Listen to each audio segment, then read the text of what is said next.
Good morning, afternoon, or evening. Wherever you're joining in from, hello. Thank you so much for making an effort to be here and committing part of your day to learning. I promise to make this next half hour very worth your time. This webinar is a new one for us this year, and I wanted to share how this topic came to be. Last December in 2023, I presented a webinar all about generational values and what we're hearing from Gen Z students about what they want in the workplace. After the webinar, as I always do, I sent out a survey, and I got a piece of feedback that really inspired me. In the course of the Gen Z webinar, I was asserting a lot of claims. Gen Z students care about social impact. Gen Z students care about pay transparency. And this feedback basically said, I really wish you would have shared actual quotes from UW students. And I said, that would have been a really neat thing to do. And then I spent 8 months putting this webinar into motion. Now, generational stuff is cool, but I didn't want to use a survey opportunity to ask students about their generational values.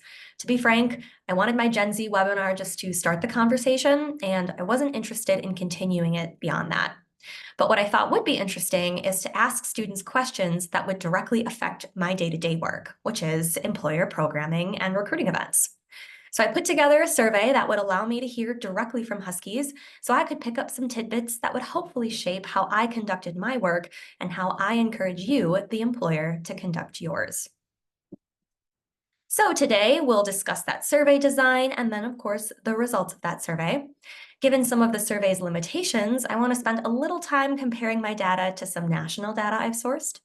But more than anything, I want to focus today on actionable steps. I'll share how I'm engaging with the data, and I'll provide you with some actionable takeaways too. Now, I'm trying to fit a lot into a half an hour, so we're going to move fast, but my hope is that you leave this webinar with one way that you can change up your recruiting strategy this year as a result of something you learned today. By way of introduction, before I jump into content, hi, my name's Leah. If this is your first contact with the CNIC, we're so glad you're here. We are the centralized career center on campus, and we provide career guidance to students of almost all majors and school years. Everyone in our office works to connect students with a different resource or audience. We do everything from review students' resumes to connect them with mentors. And I work to get students in touch with employers. So my role is focused mostly around outreach and event coordination, really any opportunity where employers and students can connect. Thank you so much for allowing me the opportunity to speak to you today. We'll kick off today with a brief overview of the survey's design. I'm well aware that you likely just care about the results, so I'll try to make this short. The survey was 2 parts only. All students filled out the first section to indicate their incoming class, declared major, and whether or not they had ever attended a recruiting event, which was a yes or no question. And the next section that they filled out was dependent on whether they clicked yes or no. So if they clicked yes, they had attended a recruiting event, they were presented with a series of questions meant to help me understand 4 things: how they heard about events, what their perceived value of the event was, what part of their career exploration journey they were at, so whether they were new to it and just networking, or whether they were internship hunting or job hunting, and then what format they preferred, in person or virtual. And if they selected no, they hadn't attended a recruiting event, the subsequent questions helped me gauge why, and if there was more I could do to make them more likely to come to one in the future. Each section ended with a long paragraph box where respondents could type in pretty much any feedback they wanted. I designed the survey knowing I had a responsibility to you, the employer, to get you the answers you wanted, but also I wanted some answers too. These are some questions that I think all of us really have been wondering, and what I was hoping this survey would help me answer. Why are students attending events? And beyond that, are there different reasons they might attend different types of events? What medium or platform is the best place to advertise certain roles? What do students perceive the value of attending recruiting events to be? How could we, both me, the Career Center, and you, the employer, make events more valuable to students? And lastly, do students care if events are in person or virtual? And for the students who aren't coming, why? Is it something logistical? Like maybe they're just not on Handshake and they're not seeing the main place that these events are advertised. Or is it something else entirely? Maybe something I can control, maybe something you, the employer, can control, or maybe it's a limitation they've crafted in their own mind or a preconceived notion that's stopping them. And more than anything, will they tell us anything about how we can make our events feel more valuable to them? As far as technical information about the programming of the survey, I didn't collect any student email addresses. You'll find I'm going to share a lot of quotes from students in the coming slides, and you might have follow-up questions. Unfortunately, in the interest of protecting student privacy, I'm not going to be able to reach out to those students for further clarification. What's been shared is all we have.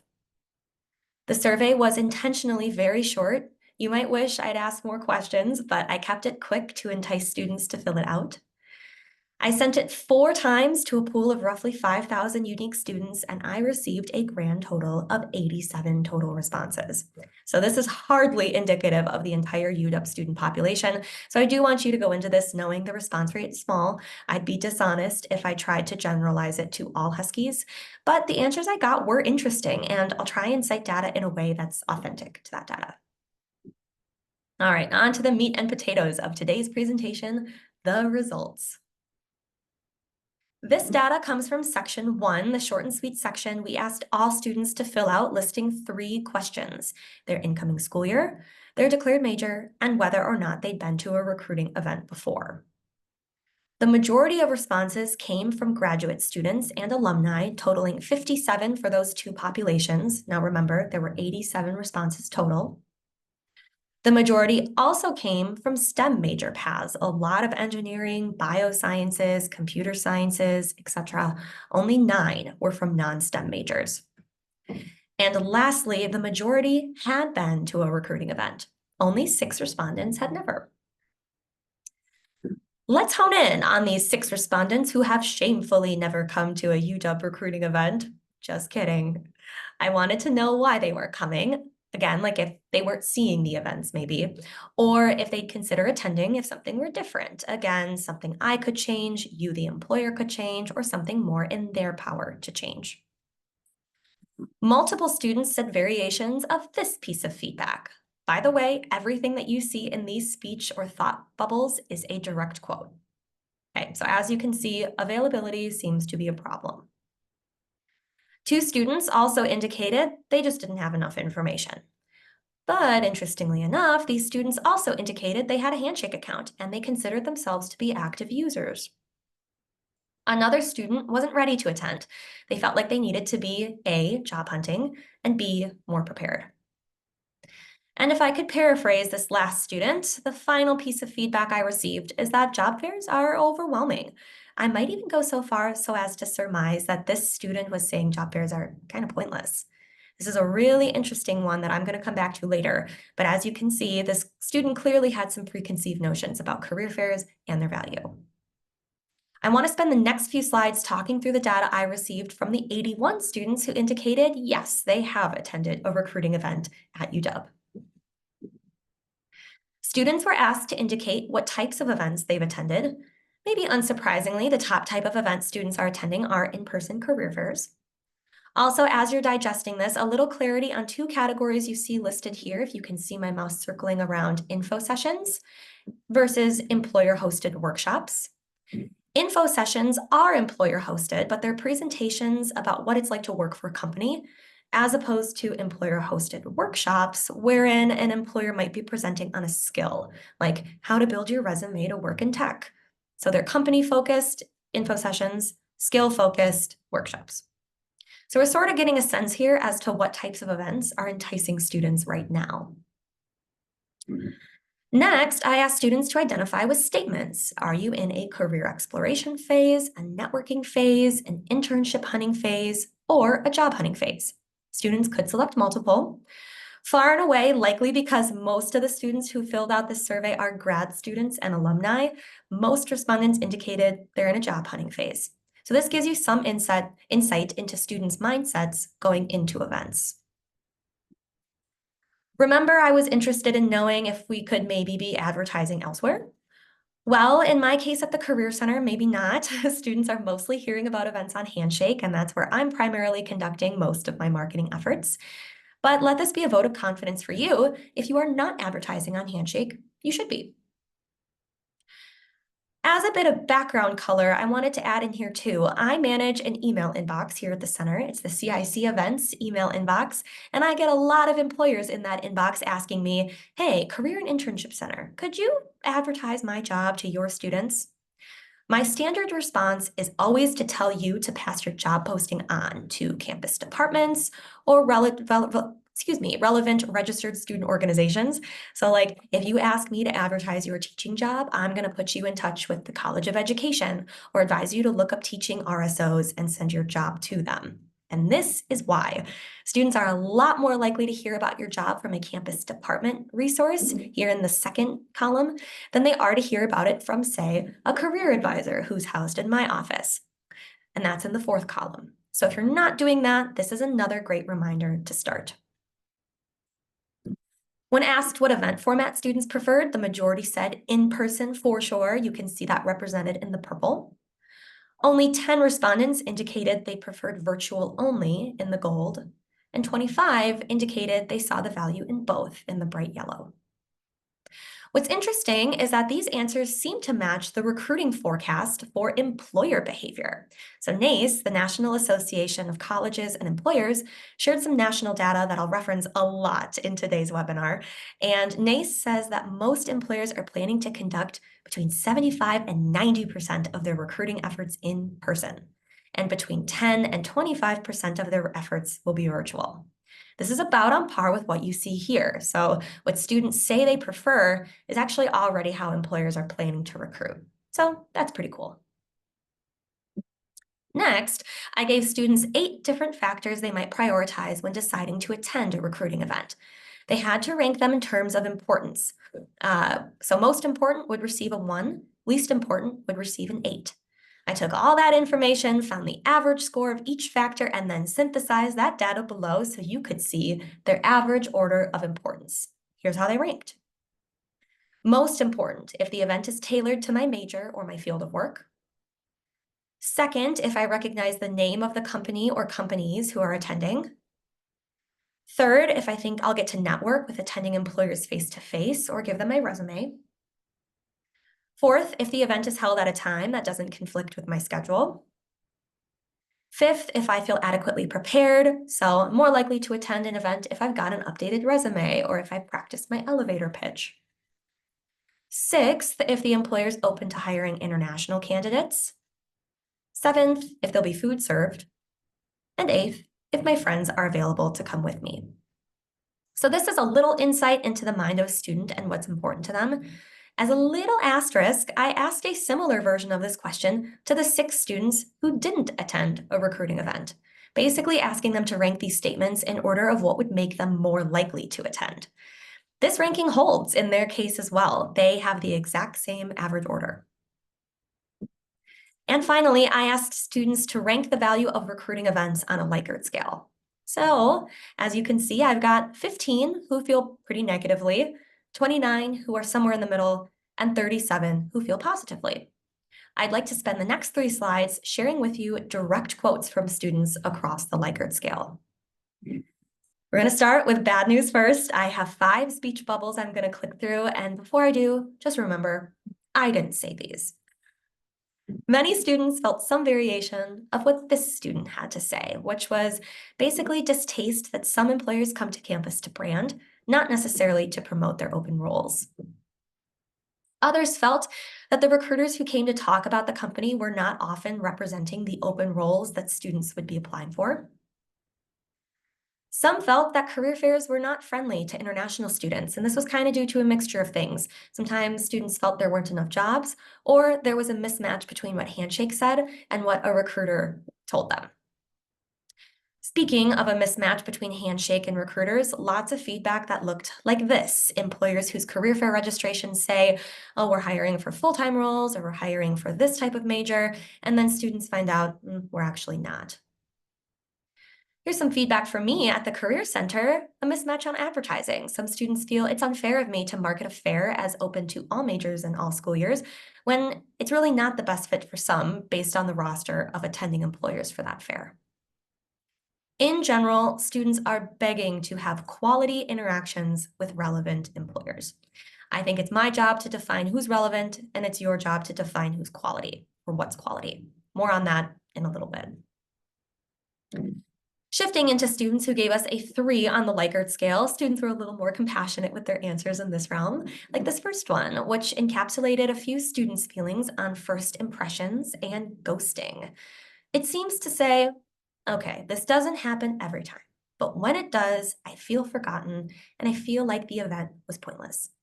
Remember that feedback from the 6 students who never attended an event? It can feel pointless even before they start. What's interesting is that many of the students who felt this way gave similar recommendations to employers, asking me to ask them to conduct more one-on-one events or on-site interview events. Students seem to feel like this would likely mitigate the likelihood that they'd be forgotten. Similar vibes from this next one. Many students felt like some events had value, but it was more likely to be valuable when it's major specific. Capitalizing on a point from a previous slide, students again felt like there was a disconnect between what they read online and what recruiters are actually telling them in person. And after meet and greets are over, among the students who feel like it went well, there's still many who have expressed they feel in the dark, or they feel like it was pointless to attend when they received information they could have found online. I want to pause here and remind you that the people who fill out surveys often do because they have negative feelings, and we can't extrapolate these quotes to represent all Huskies. We also know that students don't know what it's like to be a recruiter. They don't know what it's like to be a career services professional. It is not always easy to give them the info they want when they want it. It's not easy to remember everyone's name, and it's not easy to throw an event that's going to excite everybody. But I hope that you can read some of this feedback with an open mind. I personally am a firm believer there's always something we can do better. With that, let's lighten the mood a little bit. Here's what the 37 who ranked us 4s and 5s had to say. The value's there when employers are aware of what the students want. Okay, student, easier said than done, but I get what you're saying. This one was interesting. This student was basically expressing it's helpful to hear exactly what they need to do to get recruited by a company. Basically, it's helpful to hear what employers want and be given a set path. Many students said some variation of this. Some students were completely over artificial intelligence, and they liked recruiting events because they felt like they could lend an air of humanity. The Career Center applauds the mindset of students like this next one, who know that recruiting events are helpful whether they land you a job or not. And finally, many students like this one understand there's inherent value in building connections with companies and learning about company culture in a way you just can't learn about online. Something I learned from the Scott Resource Group, another resource I'll quote a lot in the coming slides, is that more than ever, students care about working somewhere that they perceive to be a good place to work. So when you can convey that at a job fair booth or an info session presentation, talking about those intangible aspects can help you stand out in the eyes of a student. All right, I've been hinting at some of this national data, so let's hear if these 87 student responses actually align with what 2 leading higher ed resources have to say about student recruiting preferences. NACE, the National Association of Colleges and Employers, released their 2024 fall forecast just a few weeks ago, and Mary Scott of the Scott Resource Group presented on this very topic at NACE's summer conference just a few months ago.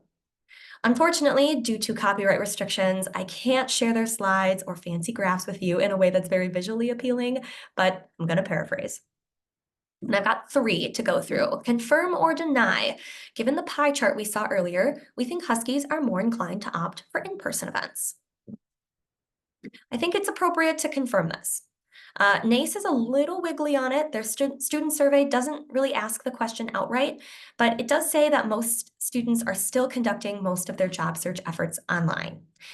Which, side note, if you are not paying attention to your Glassdoor preference or presence, let this be a hint that you should. It was one of the top rated platforms that students are browsing.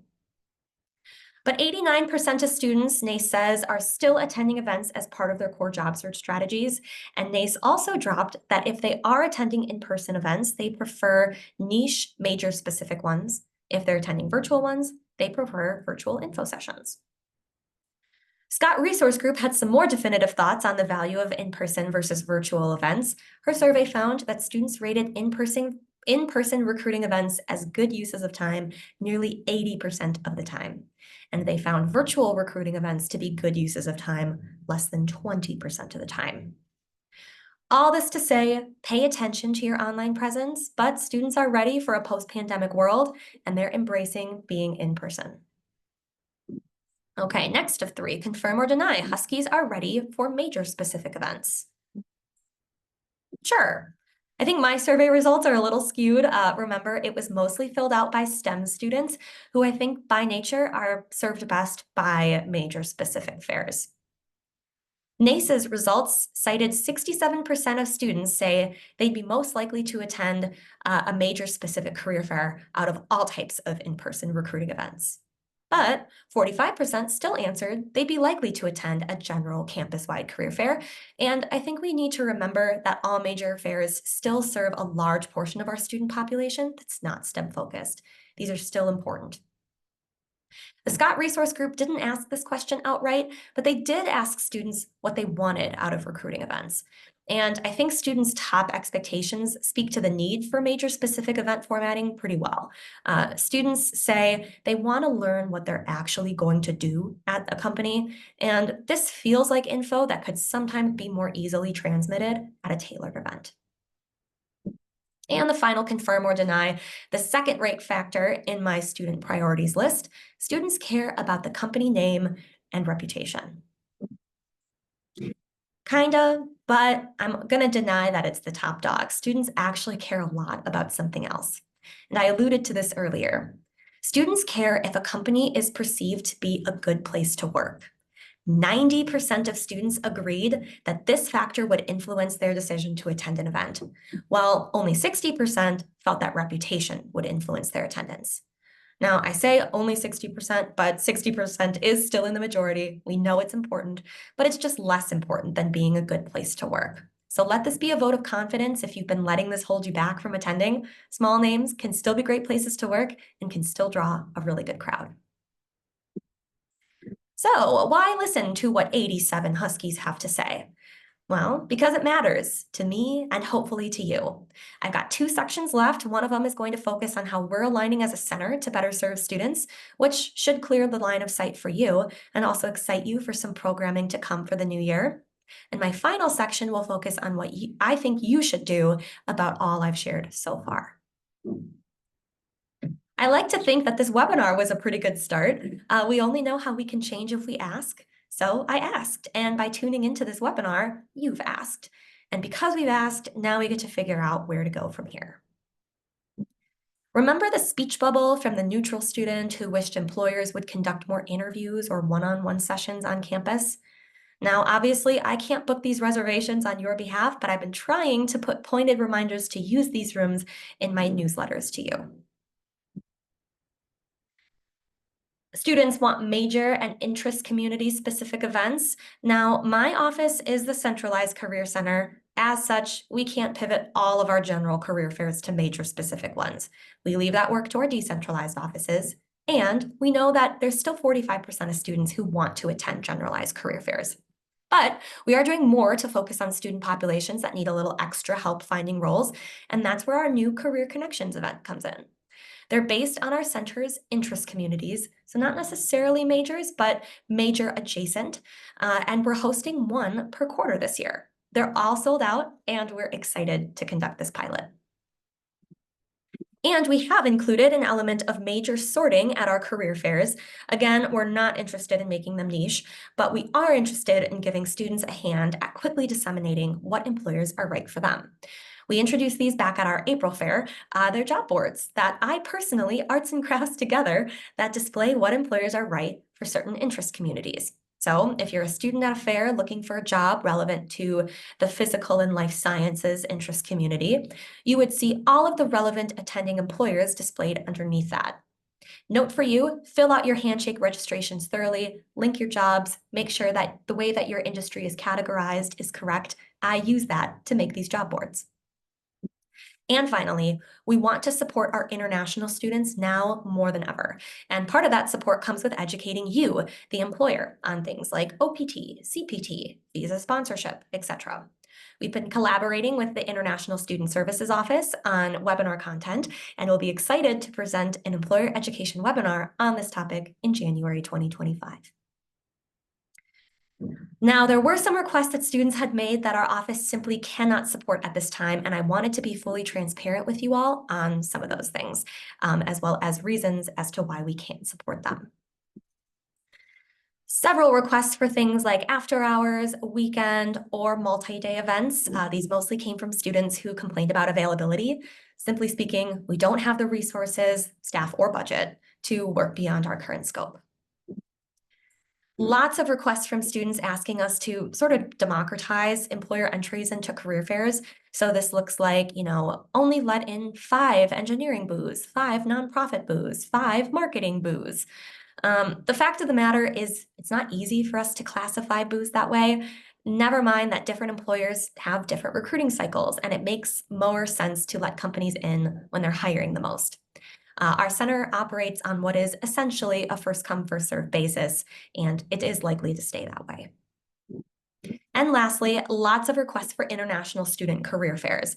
This is literally my ultimate dream. However, in order for something like this to be successful, we have to have a lot more education on both students and employers' parts in order to conduct successful recruiting. We'll continue to work on it. Luckily, there's a lot more ways that international students can get jobs beyond career fairs. And with that, here are my final calls to action for you, the employer, on how you can better cater to students heading into this new academic year with light shed upon all the things that students are asking us for. As you might recall from those speech bubbles, students care a lot about execution. For one, they want you to bring recruiters who are well acquainted with roles. Now, I empathize with you. Students don't really get that's not always possible. But I also can sometimes empathize with them. Imagine waiting in line for a job you saw on my fancy arts and crafts job board under the physical and life sciences section, only to be told that Mike the lab tech would know more, but he's not here. As an employer, do the best you can to equip your recruiters with the info that students are looking for. You can also stand out to students by giving them specific details about next steps, even better if it's a step that they can only get by attending that event, like a special link that's tagged to info session attendees.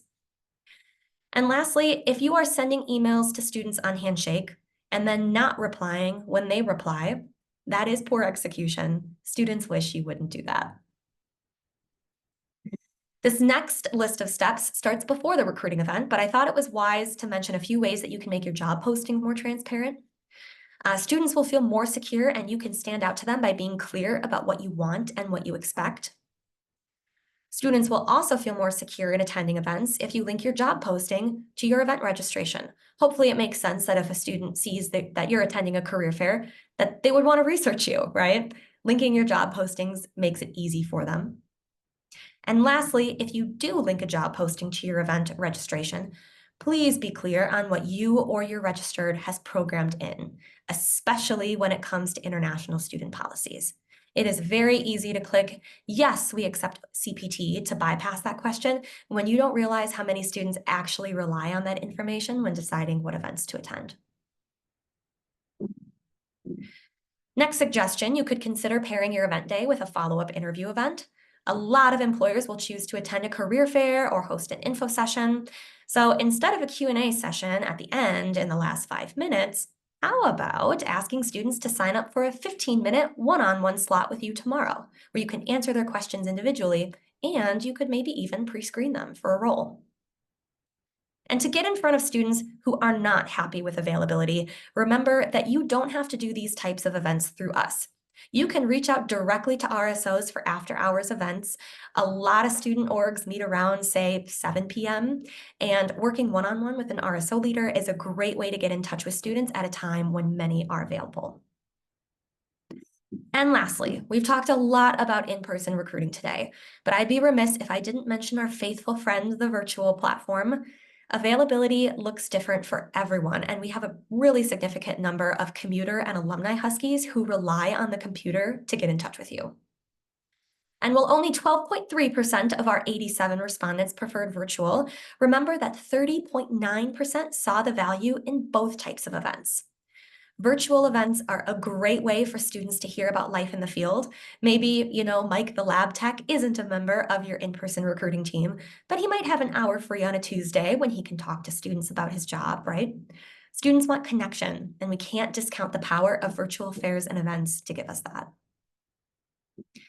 In conclusion, I want to be candid. There's so much information here today. I want to applaud you for taking the time to listen to feedback, critical and positive, in the interest of making the Husky experience more impactful. I truly appreciate your time, and I know students do too. Again, my name is Leah Bothwell. You can reach me via cicevents@uw.edu or leahkb@uw.edu. Have a wonderful rest of your day wherever you are, and thank you so much for tuning in to today's webinar. Happy recruiting and take care.